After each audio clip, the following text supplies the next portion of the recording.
Hi, I'm Tom. I'm making a little creative project called legacytoolworks.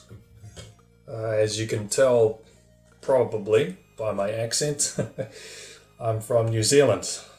I love it here. I love living here. It's a great country. And so far so good. It's great. Listen, it's going to be...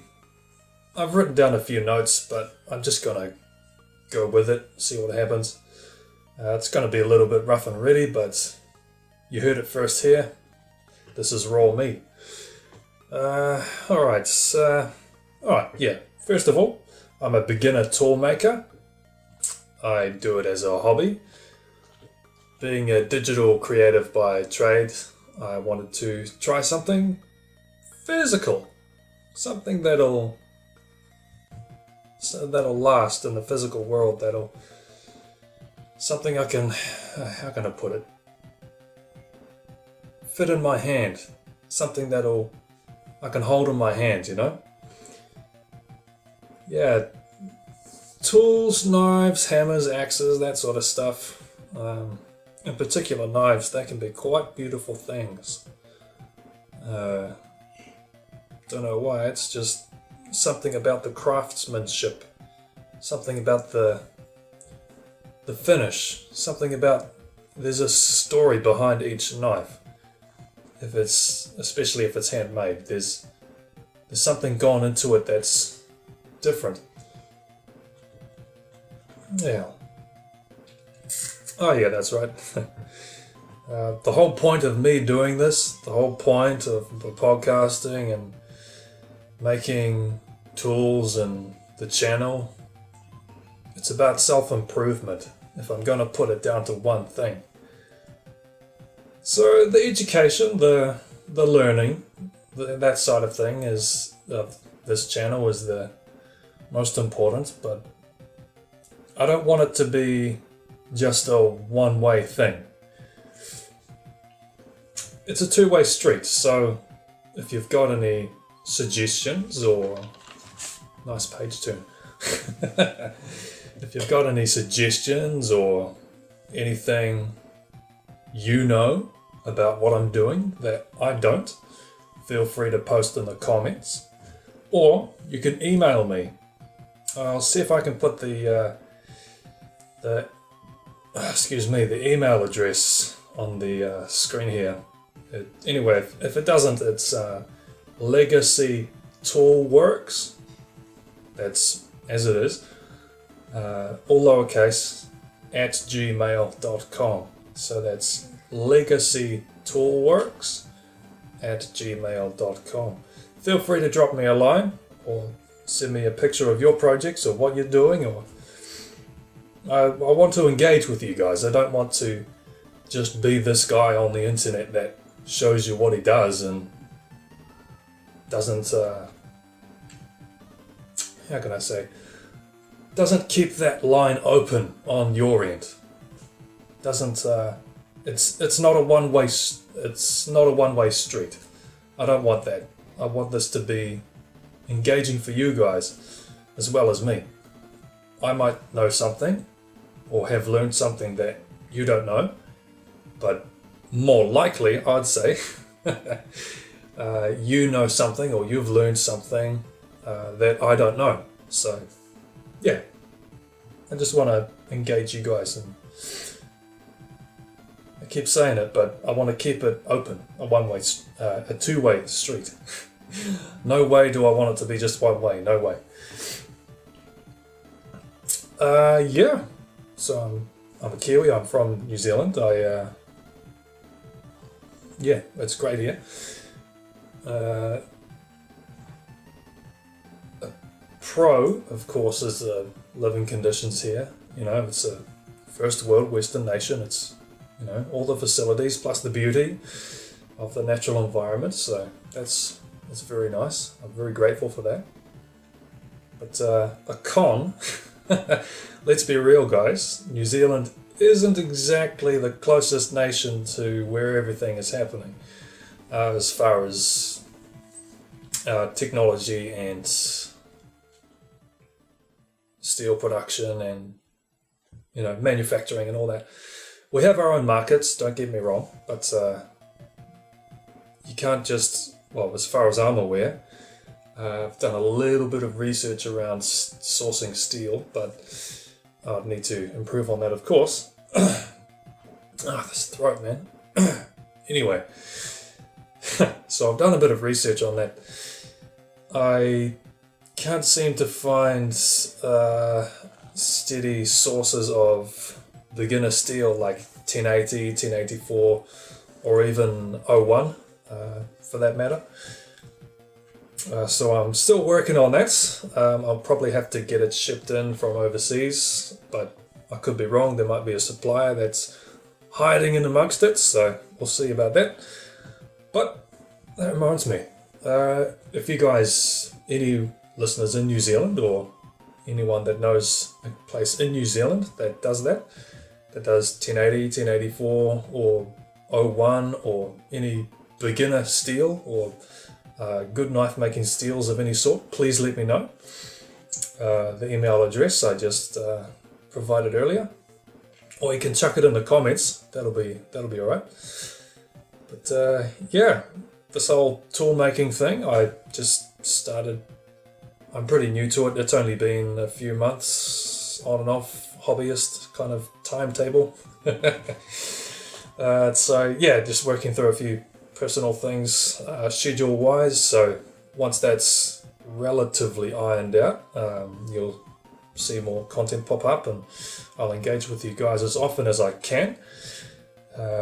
Let's be real, I can't make promises that I can't keep, so it is what it is, and you get the real me. So that's what I want to keep open for you.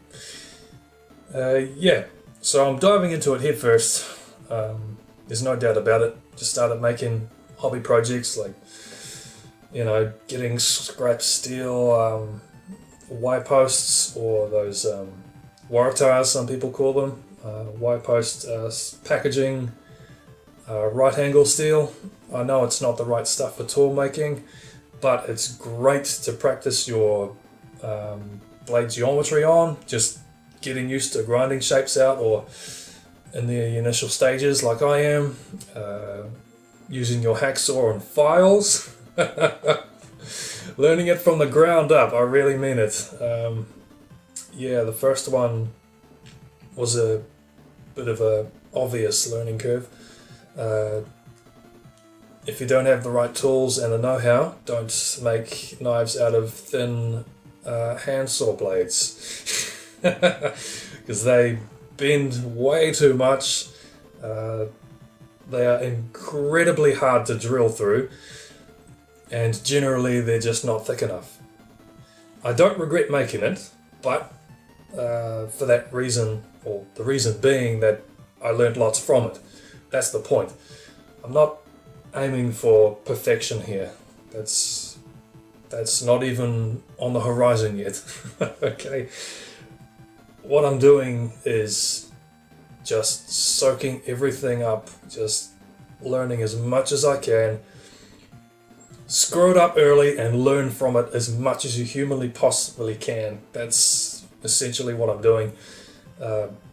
Buggering up, making mistakes, just experimenting with all sorts of stuff, all sorts of steel. Not proper steel just yet, because that's expensive and hard to find. But that will come in time. For example, different steels I've been making.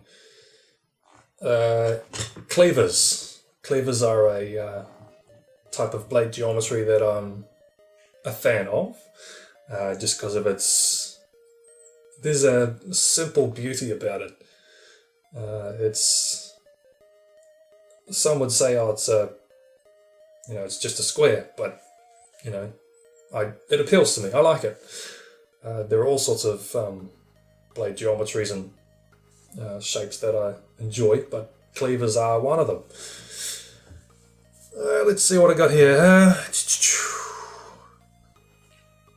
Yeah, it's a bit of a ramble, but you get what you get. This is me. This is where I'm at and where I'm going. Yeah, so just to make things clear from Dave Dot, that it's raw. It's just what it is. It's one guy in his garage at home just learning what he can about the craft and enjoying himself doing it. And the more I can learn from you guys, and let's be honest, I've got a lot to learn. Let's be real. I've got way more to learn than I probably realize as well. But anyway, I say that to say this. I want to take you on the journey with me. I want to engage both ways. You know? That's why I provide the links to communicate with me, and in the comments as well. So that's always open to you guys. Of course, don't be a dick. I think that's pretty obvious. But, you know, if it's critique to my work that is constructive, well, I'll take it with a grain of salt, learn from it what I can, and I'll always appreciate the learning lessons that people provide that'll benefit my skills. And if there's something I know that someone doesn't, well, it might help someone learn something. So, yeah. Page turn, you hear that? Yeah, so no matter how your experience of tool making or knife making is, or how little, in my case, experience you have, or however much experience you have, beginners, veterans, doesn't matter. I want to engage with you. I'm just saying, hey, it's an open world out there. I want to not be just a video billboard about tool making. Ugh. How exciting is that? Not really. I want to learn. This channel's just a vehicle to engage with you guys. It's not about perfection, like I said before. It's about engagement. It's about interactivity, building community, I guess. Just being a part of it, getting amongst it, and diving in head first. It's a bit of a blabbering fest at the beginning. It's raw. It's rough around the edges, but it's me. It's what I want to say, and want to let you guys know. And I want to start this thing as a two-way street, not just as another channel that you can watch. Man, just realized I don't like the sound of my own voice. It's so true. Damn it. Oh man, it's horrible. Anyway, yeah, I'll leave you with this. Video content is coming. I do intend to put that in the pipeline down the track. I would like to do more podcasts, probably keeping it a bit shorter than this. We got almost 14 minutes. Bloody hell. Anyway, let's do this. I want to keep learning at every stage. There's always more to learn. And keep creating. So, yeah, that's my takeaway from me blabbering to you lot. Yeah, I bid you all a fair day, whatever you're doing, wherever you're going, whatever you're making, or if you're at the forge or at work, whatever. And yeah, I suppose that's it for the first podcast. Keep it open, keep it engaged, and I'll see you guys in the next encounter we meet.